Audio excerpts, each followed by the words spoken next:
नमस्कार, हमारे चैनल में आपका स्वागत है। मैं हूं रामचंद्र मौर्य।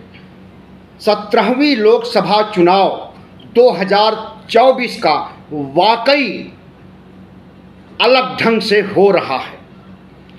इस चुनाव की खासियत है कि चुनाव जीतने के लिए जो एजेंडे, जो नैरेटिव, जो मुद्दे गढ़े गए थे, वे मुद्दे काम नहीं आए भारतीय जनता पार्टी को,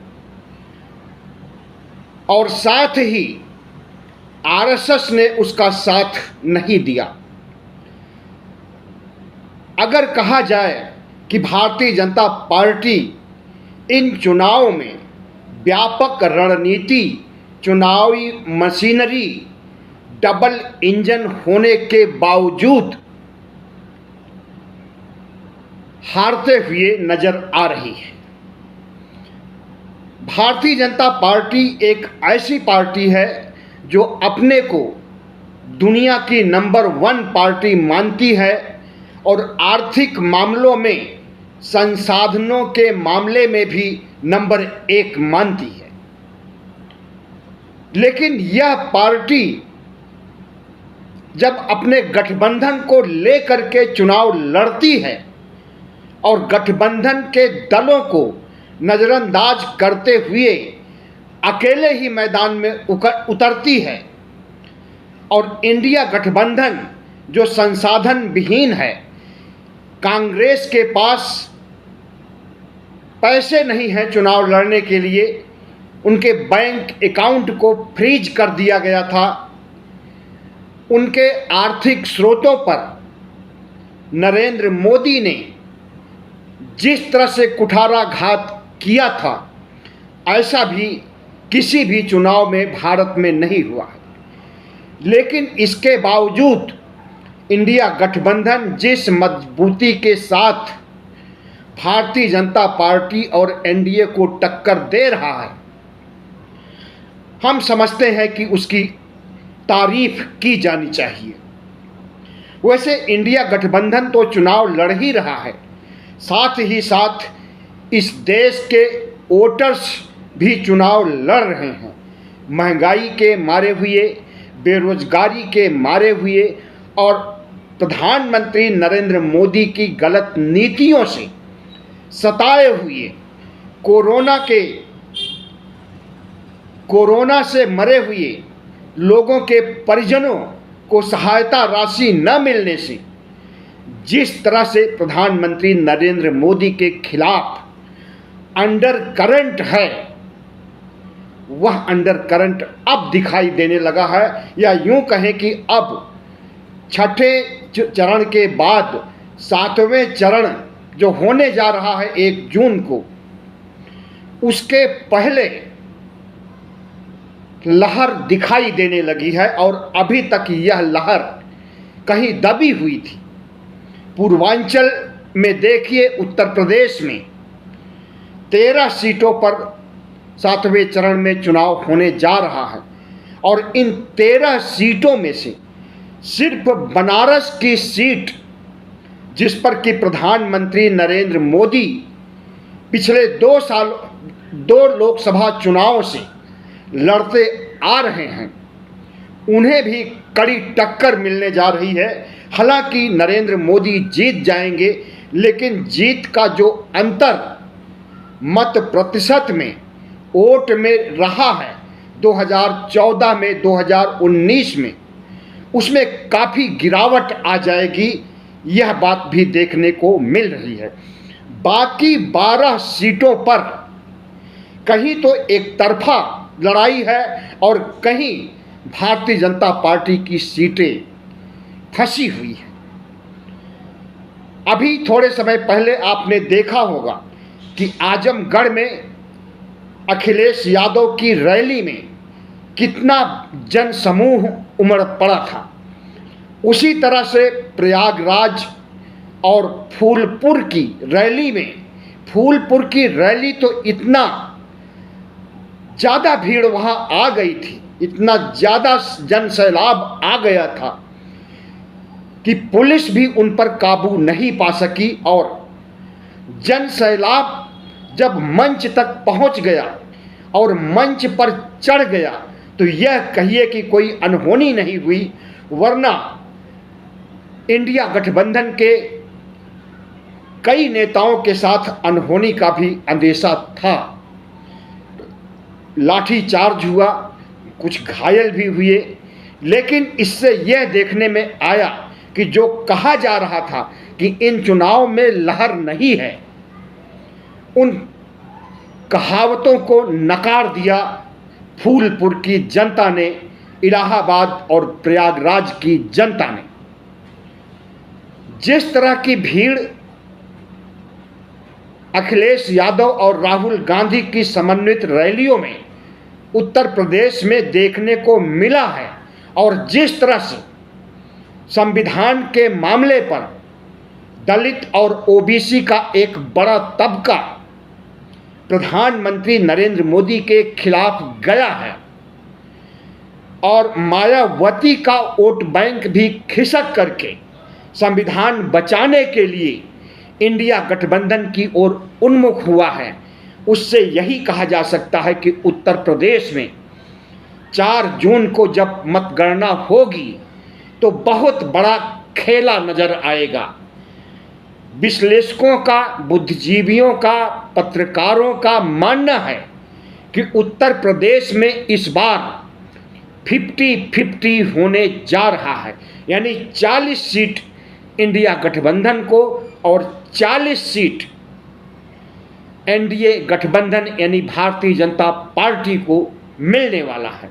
अगर ऐसा होता है तो यह वाकई खेला होगा और जब भारतीय जनता पार्टी की कमर उत्तर प्रदेश में टूट जाएगी तब फिर उसे दिल्ली का सिंहासन नज़दीक नहीं नजर आएगा, दिल्ली दूर नजर आएगी। क्योंकि उत्तर प्रदेश के बाद महाराष्ट्र सबसे ज़्यादा सीटों वाला राज्य है, 48 सीटें हैं, लेकिन उन 48 सीटों में 2019 में भारतीय जनता पार्टी और शिवसेना ने 41 सीटों पर कब्जा किया था, लेकिन शिवसेना इस बार टूट चुकी है, तोड़ने वाले कोई और नहीं है, मोदी और शाह की जोड़ी ने ही तोड़ा था। अपना दायरा बढ़ाने के लिए एनसीपी को भी तोड़ा गया था और वहाँ पर महाराष्ट्र में जो गंध मचाया था मोदी और शाह ने, इन्हें मुंह की खानी पड़ रही है। महाराष्ट्र का अधिकांश वोटर उद्धव ठाकरे की शिवसेना के साथ खड़ा हुआ नजर आ रहा है और तमाम रैलियों में, जनसभाओं में, रोड शो में स्पष्ट हो गया है कि सबसे बड़ी पार्टी के रूप में महाराष्ट्र से उद्धव शिवसेना ही नजर आई है। उसके बाद एनसीपी और कांग्रेस है और भारतीय जनता पार्टी ने जिन्हें तोड़ा था, शिंदे गुट, अजीत पवार गुट, सबसे बुरी हालत इन्हीं की है। तो इस तरह से महाराष्ट्र में भी जितना सीटें चाहिए सरकार बनाने के लिए बीजेपी को, उतनी सीटें नहीं आ रही है और उसी तरह से बिहार में 40 सीटें हैं और उन 40 सीटों में 39 सीटें जदयू और भारतीय जनता पार्टी ने मिलकर जीता था 2019 में। उत्तर प्रदेश की तरह बिहार में भी खेला हो रहा है। उत्तर प्रदेश के पूर्व उप मुख्यमंत्री तेजस्वी यादव जिस तरह से बिहार की जनता को संबोधित कर रहे हैं, स्वास्थ्य ठीक न होने, कमर और पैर में समस्या होने के बावजूद व्हील चेयर पर चल करके जिस तरह से दहाड़ रहे हैं नरेंद्र मोदी के खिलाफ, भारतीय जनता पार्टी के खिलाफ, वह किसी से छुपा हुआ नहीं है। और जिस तरह से जन सैलाब उमड़ रहा है, इसे लहर नहीं कहा जाएगा तो और क्या कहा जाएगा। अंडर करंट नहीं है, अंडर करंट उसे कहा जाता है जहाँ पर पता ही नहीं चलता है कि किसको वोट जा रहा है, किसका लोग समर्थन कर रहे हैं, किससे मतदाता खुश हैं, उनसे वेव होती है, उनसे लहर निकलती है। लेकिन पहले मैंने जैसे कि आपको पहले बताया कि पहले यह लहर नहीं नज़र आ रही थी, लेकिन जैसे जैसे चुनाव बीतते गए और इंडिया गठबंधन की ताकत बढ़ती गई, वैसे वैसे लहर भी नज़र आने लगी। तो उत्तर प्रदेश में, बिहार में, महाराष्ट्र में भारतीय जनता पार्टी के खिलाफ एक लहर है और वह लहर, उसे आप लहर कहें या अंडर करंट कहें, राजस्थान में भी व्याप्त है। राजस्थान में भी तमाम विश्लेषकों का मानना है, यहाँ तक कि गोदी मीडिया तक का मानना है कि 50-50 का खेला होने जा रहा है। कुल 25 सीटें हैं, उसमें से 12 सीटें इधर या 13 सीटें इधर या 12 सीटें या 13 सीटें उधर, आधे आधे का खेल है। एक पार्टी को 12, दूसरी पार्टी को 13, जिसे 50-50 ही माना जा सकता है। 11 में से 9 सीटें छत्तीसगढ़ में भारतीय जनता पार्टी ने जीता था 2019 के चुनाव में, लेकिन इस बार अनुमान है, यहाँ पर 50-50 का खेला नहीं है, लेकिन तब भी माना जा रहा है कि 4 सीटों पर कांग्रेस कब्जा करने जा रही है और उन 4 सीटों पर भारतीय जनता पार्टी फंसी हुई है और कांग्रेस के हौसले बुलंद हैं। इस तरह से देखा जाए तो झारखंड में भी कुल 14 सीटें हैं, जिसपे 11 पर कब्जा था भारतीय जनता पार्टी का। लेकिन जिस तरह से शिबू सोरेन के बेटे, नेताजी कहा जाता था शिबू सोरेन को लगभग 20 दशक से, उनके बेटे हेमंत सोरेन को जिस तरह से जेलों में ठूसा गया चुनाव आचार संहिता लागू होने के पहले, और उसके बाद वहाँ का भी समीकरण बिगड़ गया है। हम ये नहीं कहते कि भारतीय जनता पार्टी बुरी तरह से हार रही है, बल्कि हम यह जरूर कहते हैं कि आदिवासी गुस्सा हो गए हैं और उनके गुस्से की कई वजह हैं। भारतीय जनता पार्टी में ऐसे बदजात नेता हैं जो कि आदिवासियों के सिर पर, मुंह पर खुल्लम खुल्ला पेशाब करते हुए पकड़े गए हैं, वीडियो वायरल हुए हैं। और भारतीय जनता पार्टी जिस तरह से ऐसे अपराधियों का, बलात्कारियों का बचाव करती है, कुछ उसी तरह से जैसे बिल्किस बानो केस में बलात्कारियों को सम्मानित किया गया, लड्डू खिलाया गया और उन्हें जेल से रिहा कर दिया गया, उसी तरह से आज स्थिति कर्नाटक में भी हो गई है कि प्रज्वल रेवन्ना, जो कि 1, 2, 4, 6, 100, 200 नहीं, 1500 महिलाओं के साथ यौन शोषण और बलात्कार करने वाला, जो कि खुद ही बलात्कार करता था और वीडियो बनाता था, और वे वीडियो अब पूरे कर्नाटक में घूम रहे हैं। और भारतीय जनता पार्टी वहाँ पर 28 में से 26 सीटों पर अपने गठबंधन के दलों को लेकर के, 25 भारतीय जनता पार्टी के था, एक गठबंधन का 26 सीटों पर कब्जा किया था 2019 में। और विश्लेषकों का मानना है, एक नहीं अनेक, बल्कि सर्वे करने वाली एजेंसियों तक का मानना है कि वहाँ पर भी 50-50 का खेला हो गया। हमने जिन जिन राज्यों में 50-50 का खेला की बात कहा, उसमें से अगर 4 राज्यों में भी 50-50 का खेला हो जाए तो भारतीय जनता पार्टी बुरी तरह से निपट सकती है। फलोदी सट्टा बाजार बहुत मशहूर सट्टा बाजार माना जाता है।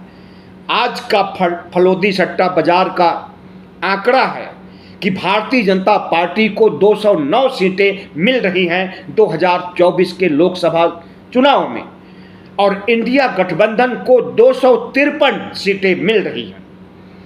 तो फलोदी सट्टा बाजार का देखें तो लगता है कि त्रिकोणीय संघर्ष होगा, किसी भी पार्टी की जीत नहीं हुई। अगर ऐसा होता है तो भारतीय जनता पार्टी जिसके पास की अपार धन है वही जीत हासिल करेगी और बाकी दलों से सांसदों को खरीद करके अपनी सरकार बनाएगी। लेकिन भारतीय जनता पार्टी को जैसा कि अनुमान लगाया जा रहा है, जितने विश्लेषक हैं, जितने सर्वे हैं, सबके अलग अलग आंकड़े हैं। यूं कहें कि जितने मुंह उतनी बातें हैं। गोदी मीडिया को देखिए तो वह भारतीय जनता पार्टी को जिताते हुए नजर आ रहा है और थोड़े बहुत नहीं, लगभग 400 पार, 370 पार के आंकड़ों के आसपास ही जिताता हुआ नजर आ रहा है। किसी भी चैनल में देख लीजिए, जो समा बांधी जा रही है, भारतीय जनता पार्टी को जिताने की जो हवा बांधी जा रही है उसे आप देख सकते हैं। लेकिन आपको पता है कि गोदी मीडिया बिका हुआ है, कारपोरेट का चैनल है और कारपोरेट जमीनी हकीकत को नहीं दिखाने देता है। भारतीय जनता पार्टी भी जमीनी हकीकत को नहीं बर्दाश्त कर पाती है, क्योंकि जमीनी हकीकत कुछ और होती है और गोदी मीडिया द्वारा गढ़े हुए आंकड़े कुछ और होते हैं। तो जो स्थिति है उसमें जो देश के सबसे बड़े विश्लेषक या सेफोलॉजिस्ट माने जाते हैं योगेंद्र यादव, जो कि 1977 के लोकसभा चुनाव से सेफोलॉजी का काम करते रहे हैं, चुनाव विश्लेषण का काम करते रहे हैं, एक राजनेता के रूप में हो गए हैं। अपनी पार्टी उन्होंने बनाई है, लेकिन वह उस पार्टी के झंडे तले चुनाव नहीं लड़ रहे हैं, इंडिया गठबंधन का सपोर्ट कर रहे हैं। अगर उनकी माने तो भारतीय जनता पार्टी 250 सीटों से कम ला रही है और अगर CSDS लोकनीति के सर्वे को माने, CSDS के प्रमुख संजय कुमार के शब्दों पर ध्यान दें तो भारतीय जनता पार्टी 272 के जादुई आंकड़े को नहीं छू रही है। संजय कुमार का कहना है कि भारतीय जनता पार्टी कम से कम 4-5 सीटें 272 से कम हो सकती है या 272 से 4-5 सीटें ज़्यादा हो सकती। तो 400 पार की हवा तो निकल ही चुकी है, 370 पार की भी हवा निकल चुकी है, 300 पार की भी हवा निकल चुकी है। अब अटक गई है हवा 272 के आसपास। लेकिन जो रुझान आ रहे हैं कुछ दूसरे सर्वे के, और कई सर्वे तो ऐसे हैं जिन्होंने अपने आंकड़ों में उलटफेर कर दिया है, जो अभी तक मोदी को जिताते आ रहे हैं, अब वो मोदी को हराने की दिशा में काम कर रहे हैं। लेकिन जो सबसे बड़ा, सबसे तेज चैनल माना जाता है, वह सबसे तेज आंकड़े भी पेश करता है और एग्जिट पोल के जो आंकड़े उसने तैयार किया था, जिसे कि 1 जून को दिखाना चाहिए था, उन आंकड़ों को या उस सर्वे को लीक कर दिया है। जानबूझ करके लीक किया है या अपने से लीक हो गया है, इस पर तमाम विवाद छिड़ा हुआ है और सोशल मीडिया, खास करके ट्विटर जो आजकल X हो गया है, उस पर संग्राम छिड़ा हुआ है कि 7वें चरण को प्रभावित करने के लिए भारतीय जनता पार्टी को जिताते हुए दिखाया गया है आज तक के सर्वे में, और उन आंकड़ों को लीक कर दिया गया है जो 1 जून को 6 बजे के बाद दिखाया जाना चाहिए था। तो रायता बिखेर रखा है मीडिया के लोगों ने, गोदी मीडिया के लोगों ने, और भारतीय जनता पार्टी और इंडिया गठबंधन के नेताओं ने, हर नेता अपनी अपनी पार्टी, अपने अपने गठबंधन को जिताते हुए नजर आ रहा है और पूरे सोशल मीडिया में संग्राम सा छिड़ा हुआ है। वो कह रहा है हम जीत रहे हैं, वो कह रहा है हम जीत रहे हैं। लेकिन अब बहुत दिन नहीं रह गया है आंकड़े आने में और 7वें चरण का चुनाव होने में। इसी बीच 1 जून को, जिस दिन की आखिरी चरण का चुनाव है, इंडिया गठबंधन ने, या यूं कहें इंडिया टीम ने, अपनी बैठक बुलाई है दिल्ली में। अब उस बैठक की क्या वजह हो सकती है, क्या नीतियां निर्धारित की जाएंगी और क्या चंडीगढ़ मॉडल को रोकने के लिए बुलाया गया है, क्योंकि नरेंद्र मोदी सरकार कुछ भी कर सकती है। अगर वो हारते हुए नजर आएगी तो चंडीगढ़ मॉडल को अपना सकती है।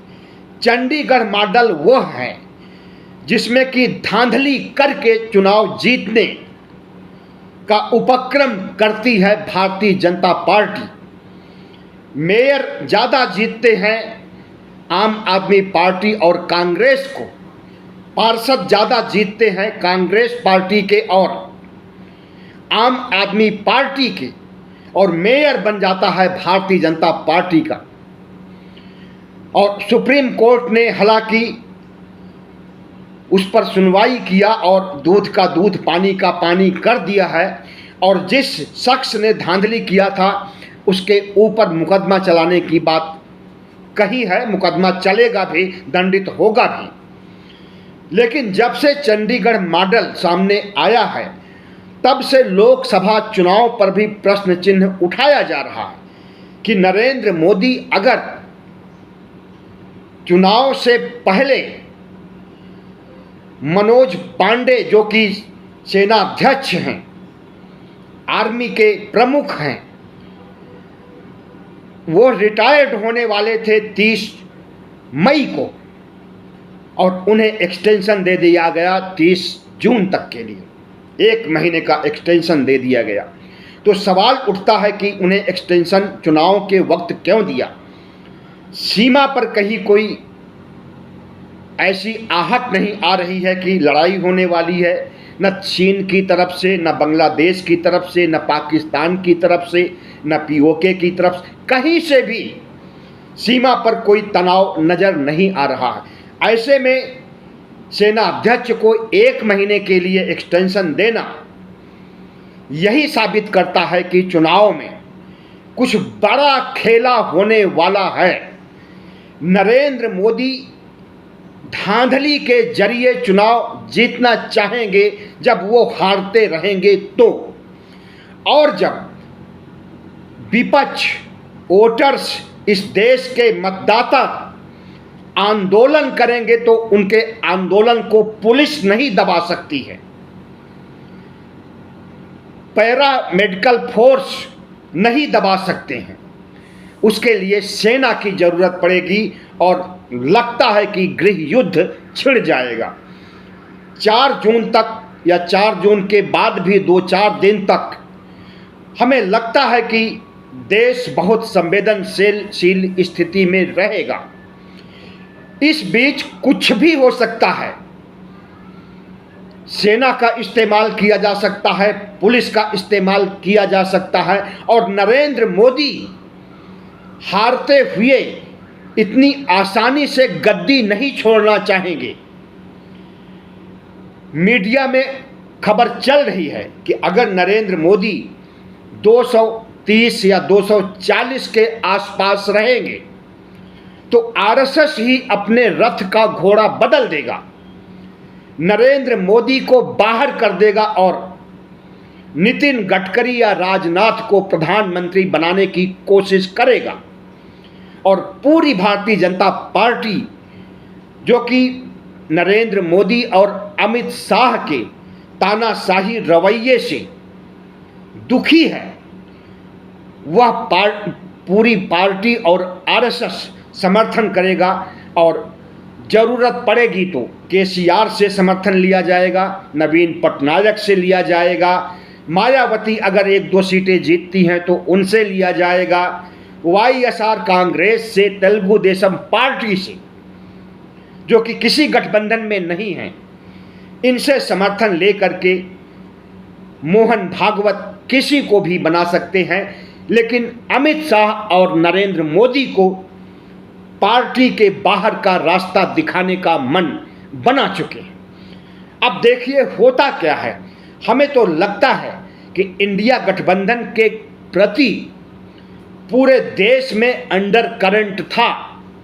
शुरू से पहले चरण के चुनाव से लेकर के चौथे 5वें चरण तक अंडर करंट था, लेकिन 5वें चरण के बाद वह अंडर करंट एक लहर के रूप में तब्दील हो गया है।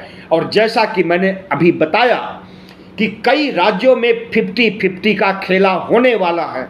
अगर ऐसा होता है तो इंडिया गठबंधन, जो कि आज 300 सीटों पर दावा ठोक रहा है, उसकी जीत सुनिश्चित हो जाएगी। बहुत बहुत धन्यवाद। हमारे चैनल को सब्सक्राइब कीजिएगा, लाइक कीजिएगा और शेयर कीजिएगा।